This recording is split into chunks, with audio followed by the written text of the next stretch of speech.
1, 2, 3, come on!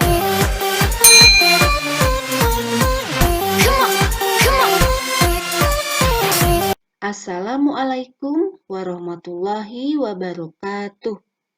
Selamat pagi anak-anakku yang soleh dan soleha. Alhamdulillah, pada pagi hari ini kita bisa kembali melaksanakan pembelajaran. Semoga Ananda beserta orang tua di rumah ada dalam keadaan sehat walafiat. Baiklah anak-anakku, pada hari ini kita menginjak ke pembelajaran 5 dan 6 di subtema 2, tema 7. Baiklah, untuk memulai pembelajaran kita pada hari ini, marilah kita bersama-sama mengucapkan basmalah. Bismillahirrahmanirrahim. Anak-anakku yang soleh dan soleha, pada pertemuan yang lalu, kita telah membahas tentang peristiwa-peristiwa heroik yang banyak terjadi di daerah-daerah setelah proklamasi kemerdekaan Indonesia. Akan tetapi, para pejuang dengan gagah berani dan pantang menyerah berusaha mengusir penjajah dari Indonesia. Nah, semangat dan tekad-tekad para pejuang di Indonesia dapat kita rasakan dalam sebuah lagu yang berjudul Maju Tak Gentar. Lagu ini diciptakan oleh C. Simanjuntak. Untuk contoh lagunya, Ananda bisa mendengarkan dalam video ibu yang sebelumnya. Dari lagu Maju Tak Gentar ini, kita bisa memperagakan gerak tari dengan iringan lagu Maju Tak Gentar ini dengan menggunakan pola lantai yang berbeda. Nah, seperti contoh yang terdapat pada gambar berikut. Nah, ini gerak kesatunya berjalan tegap ke depan, sedangkan gerak kedua mengayunkan gandewa ke depan lalu ditarik ke atas. Gerak ketiga berlari-lari kecil, pandangan ke arah gandewa. Dan yang keempat, meluruskan tangan kanan ke atas, lalu menekuk. Pandangan menatap tajam ke depan, lalu kepala menengok ke kanan. Nah, itulah pola lantai yang dapat kita lakukan untuk gerakan yang diiringi dengan lagu Maju Tak Gentar. Anak-anakku, salah satu tari tradisional Indonesia yang lain adalah tari Jaran Kepang. Nah, tari Jaran Kepang merupakan tari yang berasal dari daerah Jawa. Nah, biasanya ditampilkan bersama dengan Reog Ponorogo. Tari Jaran Kepang ini mengisahkan tentang rakyat Indonesia yang sedang berperang untuk merebut kekuasaan dengan menunggangi kuda dan memegang senjata di tangannya. Dalam gerak tari tersebut, penari bergerak dengan lincah sambil mengayun-ayunkan pecut di tangan dan menghentak-hentakan kaki sesuai iringan musik. Panduan gerak dan musik itu menghasilkan pertunjukan karya seni daerah khas yang menarik. Nah, iringan musik dalam tarian berasal dari bunyi-bunyian alat musik ataupun nyanyian lagu. Anak-anakku, sejak pembacaan teks proklamasi oleh Soekarno-Hatta, gaung proklamasi terdengar di mana-mana. Namun, belum lama menikmati kemerdekaan, bangsa Indonesia sudah dihadapkan dengan perjuangan-perjuangan mempertahankan kemerdekaan. Perjuangan itu dikarenakan Belanda ingin menjajah Indonesia kembali. Belanda datang ke Indonesia dengan membonceng tentara sekutu pimpinan Inggris. Akibatnya, pertempuran terjadi di mana-mana dan korban pun banyak yang berjatuhan. Inggris merupakan perwakilan sekutu di Asia Tenggara. Tentara Inggris ini diberi nama AFNY di bawah pimpinan Jenderal Sir Philip Preston. Inggris bertugas melucuti senjata tentara Jepang yang masih ada di Indonesia serta membebaskan tawanan perang sekutu. Kedatangan Inggris yang ternyata juga diboncengi tentara sipil Belanda yang disebut Nica, ditentang oleh rakyat dan pemerintah Indonesia. Mereka tidak menghormati kedaulatan bangsa Indonesia. Perlawanan rakyat terjadi di mana-mana. Perjuangan rakyat dalam rangka mempertahankan kemerdekaan Indonesia dilakukan dengan dua cara, yakni perlawanan fisik dan diplomasi. Perlawanan fisik dilakukan dengan kontak senjata, adapun perjuangan dengan diplomasi dilakukan melalui meja-meja perundingan. Perlawanan fisik dilakukan di berbagai daerah, antara lain yang pertama, pertempuran 10 November 1945 di Surabaya, yang kemudian setiap tanggal 10 November diperingati sebagai Hari Pahlawan. Berawal dari tewasnya Jenderal Malabi, pimpinan sekutu. Adapun tokoh yang terlibat adalah Bung Tomo, Gubernur Suryo, dan Kolonel Sungkono. Yang kedua, Palagan Ambarawa terjadi pada tanggal 15 Desember 1945 di Ambarawa, Jawa Tengah. Kemudian, setiap tanggal 15 Desember diperingati sebagai Hari Infanteri Nasional. Insiden ini bermula dari sekutu mempersenjatai tawanan yang sudah dibebaskan. Sekutu juga membebaskan orang-orang Belanda secara sepihak. Adapun tokoh yang terlibat dalam peristiwa ini antara lain Kolonel Isdiman dan Kolonel Sudirman. Yang ketiga, Bandung Lautan Api yang terjadi pada tanggal 23 Maret 1946. Insiden ini bermula dari ultimatum sekutu meminta senjata yang diperoleh dari tentara Jepang untuk diserahkan kepada sekutu. Namun, rakyat Bandung menolaknya, bahkan membakar kota Bandung agar tidak dikuasai sekutu. Nah, tokoh yang terlibat antara lain Muhammad Toha, Abdul Haris Nasution, dan Suryadi Suryadharma. Yang keempat, peristiwa Medan Area yang terjadi pada tanggal 10 Desember 1945 karena orang-orang Belanda menginjak-injak bendera merah putih. Tokoh yang terkenalnya adalah Ahmad Tahir. Yang kelima, serangan umum 1 Maret 1949 di Yogyakarta. Peristiwa ini dipicu Belanda yang menduduki kota Yogyakarta dan mempropagandakan bahwa TNI telah hancur. Tokoh yang terlibat antara lain Letkol Soeharto dan Sultan Hamengkubuwono IX. Adapun perjuangan dengan diplomasi yaitu perundingan-perundingan antara lain yang pertama perundingan Linggarjati. Nah, diadakan pada tanggal 10 November 1946 di Linggarjati, Cirebon, Jawa Barat. Dalam perundingan ini, Indonesia diwakili oleh Sultan Syahrir dan Belanda diwakili oleh Profesor Sermeron. Hasil perjanjian ini adalah yang pertama, Belanda hanya mengakui kekuasaan Republik Indonesia atas Jawa, Madura, dan Sumatera. Yang kedua, negara Indonesia Serikat terdiri dari negara Republik Indonesia, negara Indonesia Timur, dan negara Kalimantan. Yang ketiga, negara Indonesia Serikat dan Belanda merupakan satu uni dengan nama Uni Indonesia Belanda yang diketuai Belanda. Namun, Belanda mengingkari perjanjian ini dan melancarkan agresi militer Belanda I pada tanggal 21 Juli 1947. Nah, perjanjian yang kedua adalah Perjanjian Renville.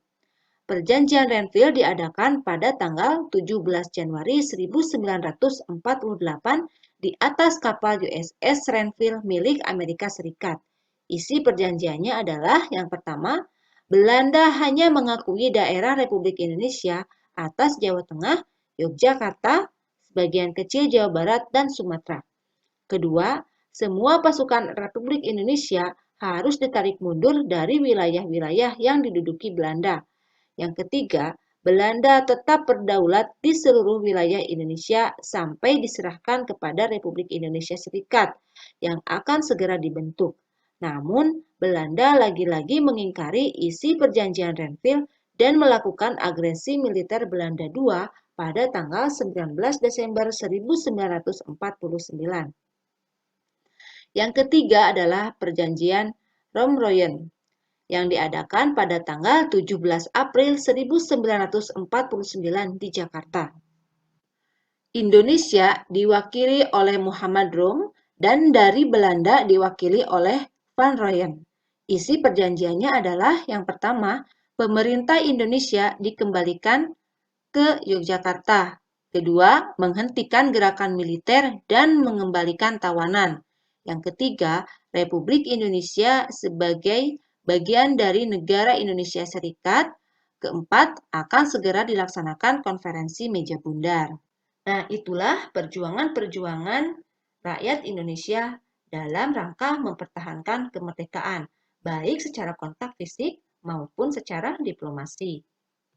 Setelah melalui berbagai peristiwa perlawanan, baik fisik maupun diplomasi, tibalah waktunya pengakuan kedaulatan Indonesia.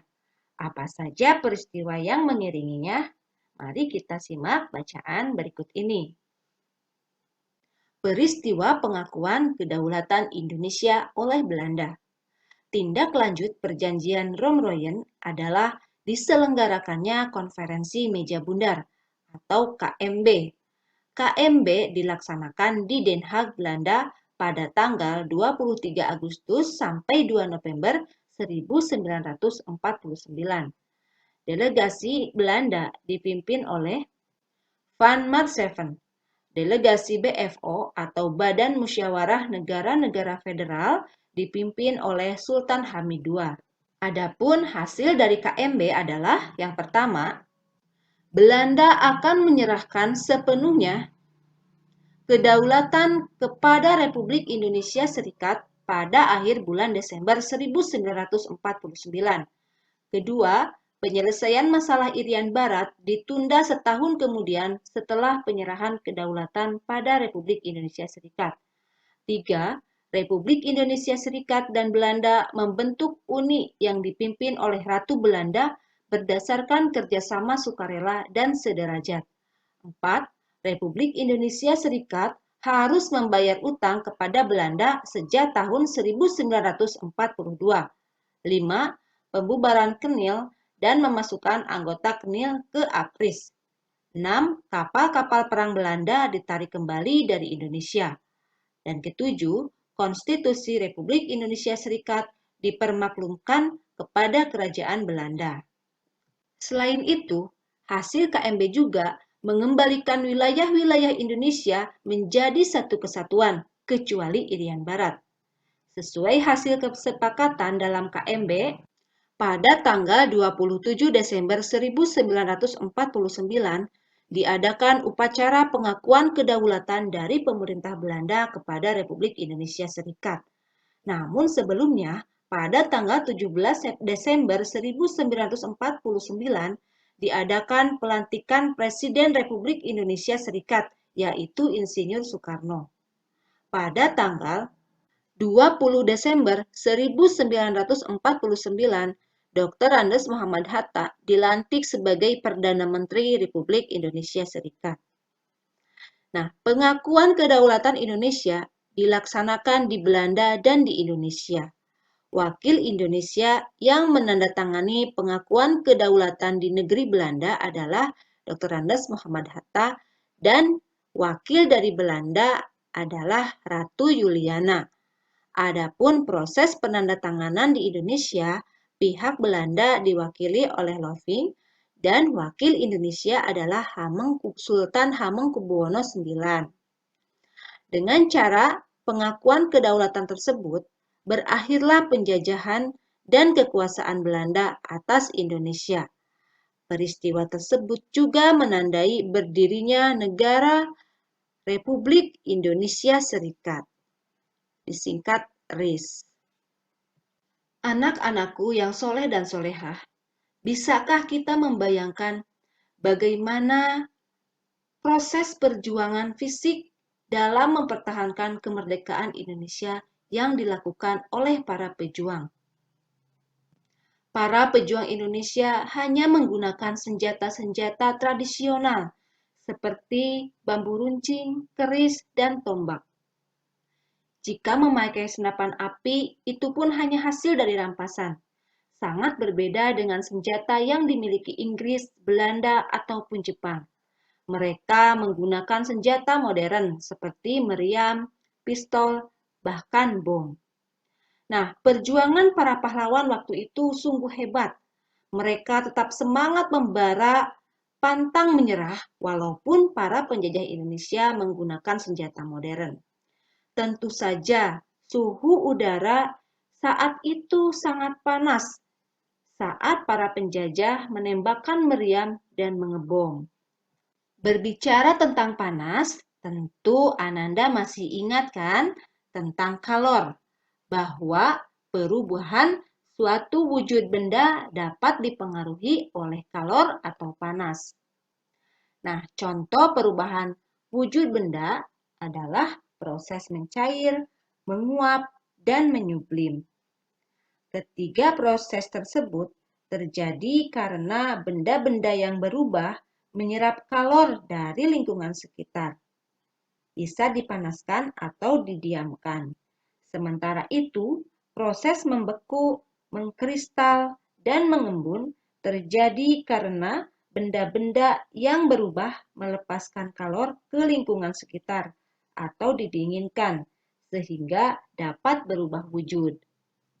Adapun contoh lain perubahan wujud karena penguapan adalah yang pertama, bensin dibiarkan di tempat terbuka lama-kelamaan akan habis.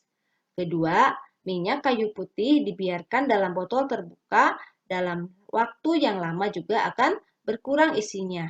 Dan yang ketiga, baju basah akan kering ketika dijemur di bawah panas matahari. Nah, itulah contoh-contoh perubahan wujud benda yang diakibatkan oleh panas atau kalor. Anak-anakku, bersyukur sebagai bangsa dan negara merdeka harus terus kita wujudkan dalam setiap kesempatan, kapanpun dan dimanapun. Seperti yang tertuang dalam sebuah lagu yang berjudul Syukur, ciptaan H. Mutahar. Untuk contoh lagunya dapat Ananda simak di video ibu sebelumnya. Nah, rasa syukur sebagai bentuk cinta tanah air dapat kita lakukan dengan berbagai hal. Yang salah satunya adalah dengan menjaga persatuan dan kesatuan dalam keberagaman bangsa. Berbicara tentang keberagaman, di Indonesia pernah dilaksanakan konferensi berteman dalam keragaman. Anak-anak dari berbagai penjuru Nusantara saling bertemu dan berkenalan di Jakarta pada tanggal 14 sampai 18 Oktober 2003. Mereka mengadakan konferensi. Nah, konferensi adalah rapat untuk bertukar pendapat mengenai suatu masalah yang dihadapi bersama. Semua anak menyadari bahwa mereka berbeda, tetapi mereka mempunyai tekad yang sama, yaitu perbedaan bukanlah alasan untuk bertengkar antara satu dengan yang lainnya. Bahkan mereka berhasil menyusun sebuah kesepakatan tentang cara menyikapi keragaman bangsa. Kesepakatan tersebut mereka beri judul Berteman dalam Keragaman. Dengan hasilnya yaitu yang pertama tentang keragaman keagamaan, kami tahu bahwa perbedaan agama janganlah dijadikan alasan terjadinya pertengkaran dan perpecahan. Yang kedua, bertegur sapa, senyum, dan adil harus dilakukan kepada siapapun, walaupun berbeda agama. Tiga, agama itu mengajarkan kebaikan. Dan keempat, perbedaan agama itu anugerah dari Tuhan, karena di sanalah kita bisa mengisi, saling berbagi, dan saling menolong. Untuk itu, di rumah kita bisa berbagi cerita tentang keragaman agama kepada adik, kakak, ayah, dan ibu. Memperkukuh iman dengan menjalankan ibadah yang kami anut dengan sebaik-baiknya dan tetap percaya pada agama yang kami anut sepenuhnya dengan tetap bertoleransi pada agama lain agar persatuan antar umat beragama tetap terjaga. Di sekolah kami bisa tidak mempermasalahkan agama yang dianut teman-teman, tidak bertengkar hanya karena agama, memberikan kesempatan teman-teman melakukan ibadah, bertegur sapa dan senyum dengan semua teman meskipun berbeda agama, mendamaikan teman yang berselisih karena perbedaan agama, dan berteman dengan siapapun dengan latar belakang agama yang berbeda sekalipun. Yang kedua, tentang keragaman budaya. Kami tahu Indonesia memiliki suku dan budaya yang beragam, bahwa setiap budaya memiliki ciri tersendiri. Tiap daerah mempunyai senjata tradisional, rumah adat, tarian, pakaian, permainan, dan makanan yang wajib kami hargai dan hormati. Pengetahuan kami tentang kebudayaan orang lain masih sangat terbatas, dan kami pun belum begitu jelas tentang kebudayaan milik daerah sendiri. Kami tahu ada masalah. Orang lebih senang membanggakan daerah sendiri. Orang sering merasa budayanya paling baik, dan orang sering merasa daerahnya punya kelebihan lebih baik dari yang lain. Padahal beragam itu indah, sebab jika semua daerah sama, tidak akan menarik. Untuk itu, di rumah kami bisa belajar dan bermain dengan teman dan sahabat pena dari macam-macam daerah, berlatih menari macam-macam tarian seperti kecak, gending sriwijaya, tari baris, serimpi. Belajar bersama ayah, ibu, adik, atau kakak melalui radio, TV, dan buku. Mengajak tetangga untuk bermain congkak, petak umpet, engklek, engrang, gobak sodor, dan permainan lainnya, serta mengajak teman yang baru pindah dari daerah lain untuk bercerita dan bermain bersama. Nah, mengajak bermain dan belajar bersama teman yang cacat. Nah, sedangkan di sekolah kami bisa mengajak teman untuk tidak mengatakan ih terhadap budaya lain, meminjam buku dari perpustakaan tentang macam-macam budaya, membaca cerita-cerita daerah, dan bermain dengan teman-teman, serta mengajak teman untuk menyapa dan bermain dengan teman baru. Nah, itulah hasil dari konferensi berteman dalam keragaman yang dilaksanakan di Jakarta pada tanggal 14 sampai 18 Oktober 2003. Nah, demikianlah anak-anakku pembelajaran yang dapat Ibu sampaikan pada hari ini. Tapi sebelum ditutup, mari kita simpulkan bersama-sama apa yang telah kita pelajari. Bahwa pada hari ini kita telah belajar tentang bagaimana pola lantai untuk sebuah karya seni tari. Kita juga telah belajar tentang bagaimana perjuangan rakyat Indonesia dalam mempertahankan kemerdekaan. Di sana banyak sekali terjadi pertempuran, yaitu pertempuran 10 November, Palagan Ambarawa, Bandung Lautan Api, Medan Area, serangan umum 1 Maret 1949, dan sebagainya. Juga terjadi beberapa perundingan ya, diantaranya perundingan Linggarjati, perjanjian Renville, dan perjanjian Romroyen. Nah, setelah itu juga dilaksanakan perundingan atau konferensi meja bundar. Selain itu, kita juga telah belajar tentang bagaimana perubahan wujud benda yang dipengaruhi oleh panas atau kalor ya. Dan yang terakhir, kita tadi telah belajar tentang bagaimana kita harus menjaga persatuan dan kesatuan dalam berbagai keberagaman bangsa. Demikianlah anak-anakku pembelajaran yang dapat kita laksanakan pada hari ini. Mudah-mudahan menambah ilmu pengetahuan bagi Ananda semua. Tetap jaga kesehatan dan ikuti serta laksanakan protokol kesehatan. Baiklah, untuk menutup pembelajaran kita pada hari ini, marilah kita bersama-sama mengucapkan hamdalah. Alhamdulillahirabbil alamin. Wassalamualaikum warahmatullahi wabarakatuh.